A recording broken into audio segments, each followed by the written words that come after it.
Ang kauna-unahang pelikulang aksyon sa Pilipinas ay ang Sanda Wong na ipinalabas noong 1955. Ito ay isang co-production sa pagitan ng Manuel Fenter Pangilinan, MVP Productions ng Pilipinas, at isang studio mula sa Hong Kong.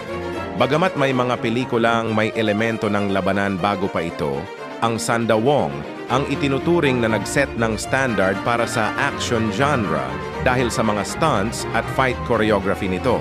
Narito ang ilang mahahalagang detalye tungkol sa pelikulang ito.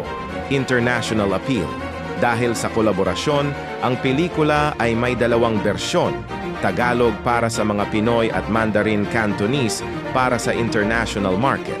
Ang bida, pinagbidahan ito ni na MC, Manuel Conde, na isa ring tanyag na direktor, at ng Hong Kong actress na si Lola Young. Action style, hindi tulad ng mga naunang pelikula na puro barilan o suntukan lang, ang Sanda Wong ay nagpakita ng masining na swordplay at martial arts na impluensya ng wuxia films mula sa Hong Kong.